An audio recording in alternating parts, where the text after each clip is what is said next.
Olá, pessoal. Esse é o meu mapa mental do que é comportamento. E eu vou fazer uma leitura rápida deles para vocês compararem com o que vocês fizeram. Comportamento é a modificação do corpo, né? A modificação do organismo, a mudança de estado, mudança do estado A para um estado B. Qualquer modificação no corpo que ocorrer, seja ela bem evidente, tipo o animal está parado e começa a correr, ou sutil, como o dilatar de uma pupila ou a emissão de um odor, ela configura comportamento. E por mais simples que seja esse comportamento, ele vai ter um gasto de energia. E a natureza sempre vai procurar economizar energia. Então, o comportamento ele é uma reação, e não uma ação. E sim uma resposta a algo que aconteceu, que mudou, que se alterou, tanto dentro quanto fora do organismo, né? Como essas modificações, elas acionam comportamentos e mudanças de estados, elas são chamadas de estímulos, né? Internamente, esses estímulos eles vão ser uma combinação do sistema endócrino e do sistema nervoso. O sistema endócrino ele se caracteriza por ser mais lento e que usa a corrente sanguínea para distribuir informações dessas moléculas ao longo do corpo, para que todo o corpo esteja em sintonia com o que está acontecendo do lado de fora, né? Ele se caracteriza por ser mais lento e por ter essa amplitude mais global, com exceção, obviamente, da adrenalina, que é um hormônio de ação rápida, ligada, né, com uma resposta imediata visando a sobrevivência. E a gente tem o sistema nervoso, né, que usa os órgãos sensoriais para captar informações do ambiente externo, mas essas informações, elas alteram automaticamente o ambiente interno, visando justamente atingir esse equilíbrio entre o que está acontecendo dentro e fora desse organismo. Esses estímulos também têm a ver, então, com esses estímulos, com essas modificações do ambiente externo, né? Que pode ser absolutamente qualquer coisa que mudou do lado de fora, que pode estimular a modificação do organismo do animal, ou seja, a sua reação. No entanto, ela tem que ser percebida, e ela vai ser percebida pelos órgãos sensoriais, que são como filtros periféricos, né, que vão filtrar determinados estímulos, né? Então, milhares de coisas estão acontecendo no ambiente, contudo, cada animal, cada espécie, ela tem um espectro, né, de possibilidade de percepção, né? É importante também que, com o tempo evolutivo, os animais eles não precisam, muitas vezes, esperar essa modificação externa acontecer para que ele reaja, né? Ele pode prever essa modificação externa através de sinais, né? Por exemplo, ele não precisa esperar chover para se proteger da chuva, né? Os sinais que antecedem a chuva, né? O vento, o tempo fechado, enfim, pode ser utilizado para eles como informações e eles já alterarem o seu comportamento. Essa seta preta com duas cabeças, ela significa que esses estímulos eles estão interligados, né? Então, não é fácil, né, de a gente separar o que é interno ou externo, né? Por exemplo, quando eu tomo um café, eu fico mais atenta, fico mais esperta, né? O que está modificando esse meu comportamento? É um estímulo interno ou externo? Porque, na verdade, o café ele é externo, mas quando ele entra no meu corpo, a substância, a cafeína, ela passa a agir em modificações internas, né? Então, é uma junção desses fatores internos e externos que estimulam essa reação do organismo. Continuando essa seta cinza, né, que a gente fez o caminho cinza, subindo agora, a questão é por que o animal, né, por que a natureza criou o comportamento como essa possibilidade do organismo alterar o seu estado para ele poder adaptar morfologicamente o seu corpo, né, suas reações com esse ambiente externo. A resposta é adaptação, né? Uma vez que ele pode usar diferentes expressões físicas para poder, para poder se adequar a diferentes situações, isso permite que ele se adapte, né? Então, o objetivo inicial dessa adaptação é a sobrevivência. Primeiro, a sobrevivência imediata, depois a sobrevivência da espécie. No entanto, o que motiva, no primeiro momento, é a homeostase, uma vez que, quando o organismo, quando a composição do organismo ela se desequilibra a nível bioquímico, o cérebro ele cria uma sensação ruim, como fome, frio, angústia, medo, e que leva esse organismo a modificar o seu comportamento a fim de reatingir o equilíbrio necessário para a integridade da sobrevivência das suas células. Quando ele atinge esse reequilíbrio, ele retorna esse equilíbrio, bioquimicamente denominado de homeostase, o cérebro recompensa esse indivíduo com uma sensação boa, né? Então, embora o objetivo primeiro seja a sobrevivência, no primeiro momento ele faz isso apenas para deixar de sentir ruim e passar a sentir gostosinho. No outro momento aqui do meu mapa mental, eu tenho uma seta preta, né, que liga num contexto mais, vamos dizer assim, funcional do que é comportamento, né?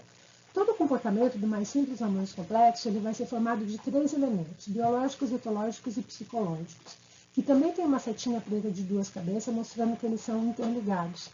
Os biológicos, eles respondem à pergunta como um comportamento ocorre.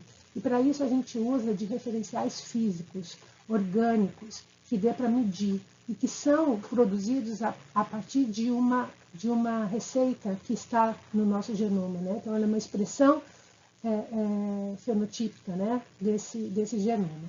O etológico, ele responde à pergunta por que um comportamento ocorre dessa determinada forma.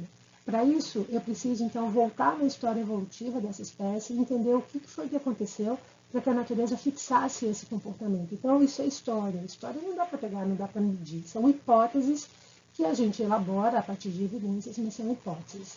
Os psicológicos, eles têm a ver com as individualidades de cada um, né? Mesmo espécies que são movidas por instinto nas suas reações, elas ainda assim apresentam o contexto individual, que é mais forte nos humanos, obviamente, porque o aprendizado é mais forte. Os psicológicos têm a ver, então, também com a experiência de cada indivíduo, que faz com que ele seja único. É como se a biologia nos une e a psicologia nos individualiza, e, obviamente, esses elementos, esses condicionantes, eles estão todos misturados, né? É difícil saber qual é mais importante, enfim, né? É lógico que eu posso avaliar o comportamento usando apenas um desses condicionantes, mas se eu analiso o comportamento considerando esses 3 aspectos, ele vai ser muito mais preciso o meu diagnóstico.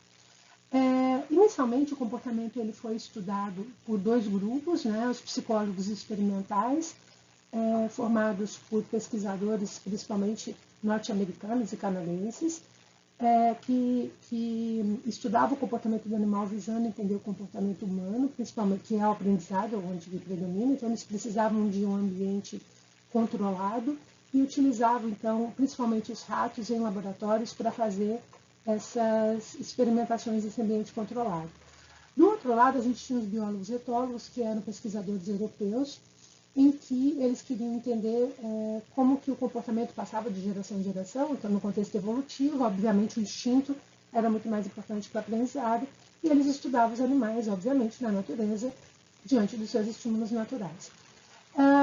Esses 2 grupos, eles já tinham uma secção aqui, uma polarização, devido à Segunda Guerra Mundial, né? Eles surgem a partir da Segunda Guerra Mundial, em que o mundo ainda estava numa guerra fria. Então, os europeus e os americanos, norte-americanos, eles já não tinham uma relação muito boa, mas também passou a ter essa polarização porque eram aspectos muito diferentes do comportamento animal. Então, eram 2 grupos que viviam separados e que passaram a unir os seus conhecimentos a partir do surgimento da neurociência, que mostrou que tanto o aprendizado quanto o instinto compõem o comportamento de um indivíduo, e se eles forem desconsiderados, eu não vou ter uma noção clara desse comportamento. Então, tanto o cérebro como a mente são importantes, e tanto o ambiente quanto a genética, eles são importantes. Então, mesmo que eu tenha uma genética, eu não vou ter esse gene expresso se eu não tiver um ambiente que permita a expressão gênica. Então, por isso, de novo, essa setinha com 2 cabeças, mostrando que esses 2 aspectos, eles estão extremamente relacionados e devem ser considerados na análise comportamental. Outro aspecto importante é a metodologia, né? Então, tanto a psicologia quanto a etologia, ela passa a ganhar notoriedade a partir do momento que se estabelece metodologias de diagnóstico que permitam uma replicagem, ou seja, diferentes pesquisadores ou pessoas em diferentes partes do mundo usando o mesmo método, da mesma forma, vai atingir o mesmo resultado. Isso é encontrar padrões, isso é encontrar uma expressão científica para um diagnóstico, né? Então, no caso aqui dos animais, né, o primeiro momento que se faz ao estudar um comportamento é a determinação do etograma, né? O etograma que é a descrição do comportamento desses animais. A parte mais complexa da definição do comportamento animal são essas expressões aqui que estão nessas linhas pontilhadas, nessas setas com duas cabeças pontilhadas, que são, de fato, os elementos que vão condicionar a forma como o animal vai reagir a esses estímulos. Então, essa reação ela não é uma reação automática, robótica, mas sim uma reação intermediada por esses outros fatores, né? Então, sim, a gente tem animais muito simples, como larvas de mosca, como o tatuzinho do jardim, que sim, usam referenciais muito instintivos para reagir a esses estímulos, né? São processos muito elementares, como a cinesia, a taxia, a navegação, o retorno, que usam esses elementos externos como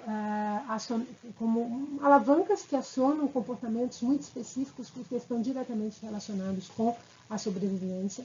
A gente tem os ritmos biológicos, que foi uma forma em que a evolução passou a associar a produção de substâncias internas com o ambiente externo, que é cíclico, né, como as estações do ano, como dia e noite, né? Então, esses ciclos eles foram sendo incorporados e foram colocados em harmonia com esse corpo, porque durante milhares de anos sempre foi dessa mesma forma. Esses ciclos biológicos têm sido alterados pelo mundo moderno e têm causado um grande conflito entre esse corpo biológico e esse ambiente externo que está extremamente alterado. A gente tem o reflexo, o instinto e a aprendizagem, né? O reflexo que existe em todos os animais, mais ou menos, em determinados grupos, mas inclusive existem em nós humanos. Os reflexos, que são comportamentos que não passam pelo cérebro, né? São respostas que vêm direto do sistema nervoso autônomo, porque ele tem que ser rápido, ele está relacionado a uma resposta imediata.